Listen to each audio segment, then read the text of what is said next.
Hi guys, it's Scott here from Gamez, and today we're reviewing another board game for you. This week's board game is Dixit. Dixit is a game for 3 to 6 people, but ideally, and I would strongly suggest playing with 4 or more people. I think it would be more fun, but they have sort of modified the gameplay if you do want to play with 3 people, so the mechanics still work, but I don't imagine it would be as fun. It takes about half an hour to play, and the box recommends for ages 8 and up. I think you could go a little bit younger with this game. It's not an overly complicated game. It's an imagination-based game and a creativity-based game. So basically what the game is the active player at the start of their turn picks a card out of their hand and basically gives a clue as to what that card is. Then the other players then have to pick one of their cards that they think closely represents the clue. And if you've ever played Boulder Dash, it's a very sort of similar sort of mechanics to that. So once everybody's picked, all the cards shuffled and placed faced up on the table, and then players have to vote on which card they think is the correct answer. And basically points are assigned for the amount of people the players who aren't the active players can trick, and the active player will also get points based on who guesses what. So it is a very fun game. It's very very beautiful artwork. So yeah, we'll bring the camera in a bit closer and we'll dive in and we'll have a bit of a game together. Okay, so basically we've got the game set up now. So this is sort of what it looks like. So this is your game board. We've got the pieces over here. So basically I have the blue rabbit, which means I get the blue tiles.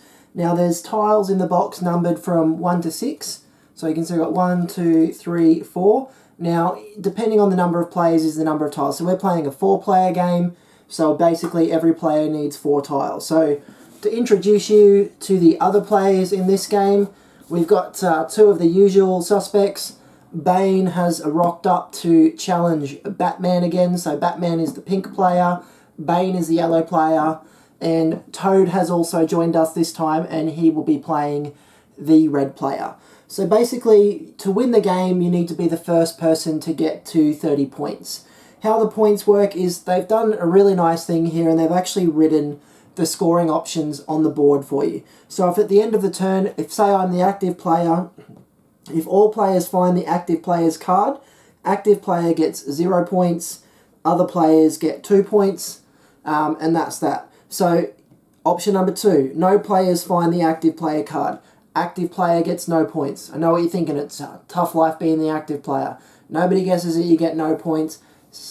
Everybody guesses that you get no points, so you'll see where active player can score points in a minute. But yeah, so active player gets 0 points. All other players get 2 points.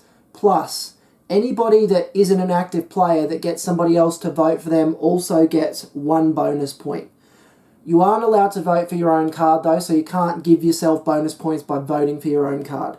And last of all, if at least 1 player, but not all players, have found the active player's card, the active player gets 3 points. Plus, anybody who tricked anybody else also gets a bonus point. Alright, so basically what you do once you've done that is the active player has a look at his 6 cards and he picks 1 card out. So I'm going to pick out this card here, and basically I can give a clue. It can be a noise, it can be words, it can be part of a poem, it could be a movie quote. It can basically be whatever you want. So for this clue here, I am going to give the clue as distressed. Now I could say something like Chicken Little or something like that, but that would probably make my card too obvious unless other people have chicken. So I'm going to give the clue distressed. And once the everybody's voted and the active player reveals his card, he has to explain why what he said matches that card. So you can't just pick a card, say anything random, and then go, oh, well, you know, that was that. It actually has to make sense. So then what the other players do is they then look through their hand and they will try and find a card that also represents distressed. So Toad is going to pick this card here.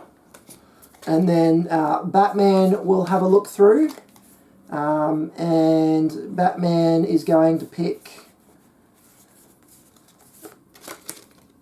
this card here. And then Bane will have a look through his card.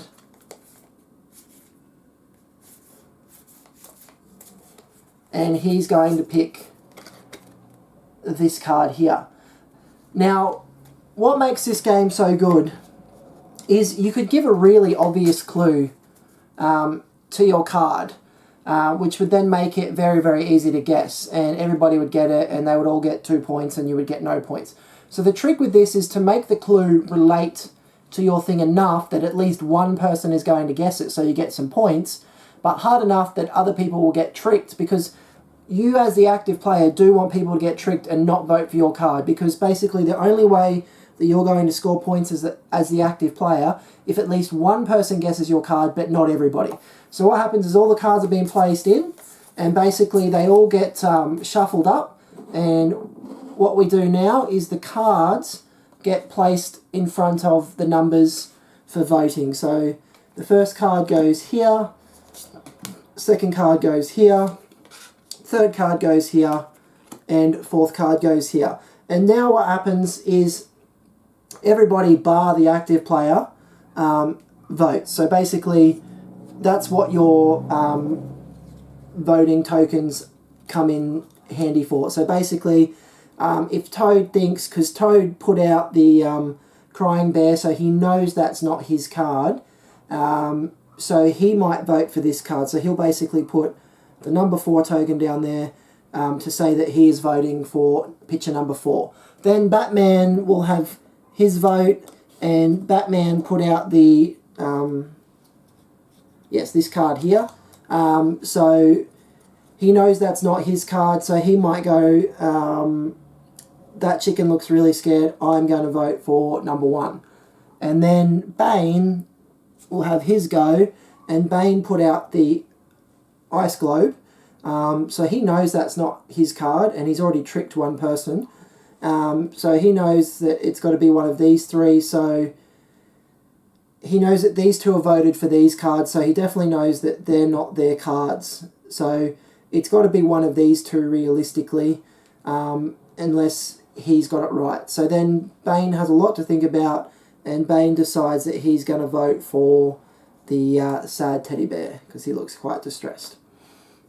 So what happens now is the active player then reveals his card as this one, and he has to explain why he thinks that this card matches his description, which was distressed. And he can basically say that, you know, this chicken here looks very, very mad, and this chicken up here looks very distressed, very, very scared, and that's why he picked that. And as long as you can sort of see where they were going and it makes sense, then it's a valid term. Because obviously, if I said for this card here, it's joy, everyone else's answers are going to be more obvious, and no one's going to guess mine, which doesn't make the game very fun. So it's to stop people from making stupid, basically, comments which will wreck the game for you. Alright, so now that everybody's voted, we need to have a look. So at least one person has guessed my answer, but not everybody. So we take option number 3. So if at least one person, but not all active players, have guessed the answer, the active player gets 3 points. So I get 1, 2, 3, and I move to the 3rd space. Toad, who is the red player, he didn't get it right, so he doesn't get any points. His card was the teddy bear though, and he tricked Bane, so he'll actually get 1 bonus point for tricking Bane. Next we have Batman, who is pink, who did get the right answer, so Batman gets 3 points, so he moves to here. And Batman's card was this one, I think, so he doesn't get any bonus points. And Bane is yellow, he didn't get the right answer, but he did trick one person, so he gets 1 bonus point. And then basically these cards will then, everybody gets their tokens back to vote for the next round.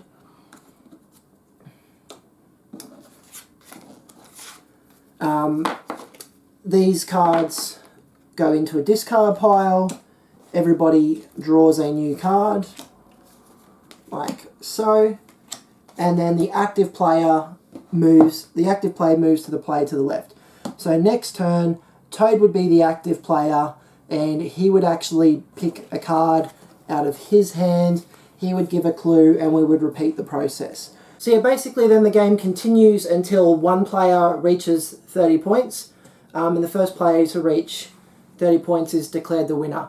So you can see, I mean, it's quite a simple game. There's no actual reading involved at all. It's basically all picture and imagination based. So I do think that younger kids will find this game quite enjoyable. And I find that this is quite an educational game. It's encouraging creative thinking. It's also encouraging sort of aspects of problem solving, because you've got to really think about your card and make sure that it's obvious but not too obvious, which really adds a lot of fun to the game. There is a 3-player mode where basically you do exactly what we did here, except that the two non-active players get to place 2 cards each, which, I mean, realistically, you've still got like a 1 in 3 chance of getting it right, because you're going to, even though there's going to be 5 cards on the table, you're going to know straight away that 2 of them aren't yours. So I definitely recommend it. I think personally a minimum of 4 players to play this game, and I think a 6-player game of this would be really, really fun. You know, if you want to play with you and the kids and maybe the grandparents or something like that, I think this could be a really fun 6-player game. But there is a 3-player element in there. If you do want to play 3-player, it will work, and they have sort of tried to balance the mechanics a little bit. So as a little special offer today as well, this game that we've just used to demo, we're going to be selling this copy to whoever the first person to contact us is for 50% off. Basically, in the description there'll be a link to our Facebook, and just send us an inbox or drop into the store and see one of the girls. The game itself actually fell off of our shelf, so there's sort of like a little tear in the box there, and there's a slight tear in the instructions, but all of the game pieces and all of the playing pieces and cards are all perfectly fine. So if you don't mind getting a game with a little bit of box damage, normally the game is $60, but obviously you can pick up this copy for $30. So just let us know, and once somebody's bought it, we'll pop a little thing in the comments section so you know.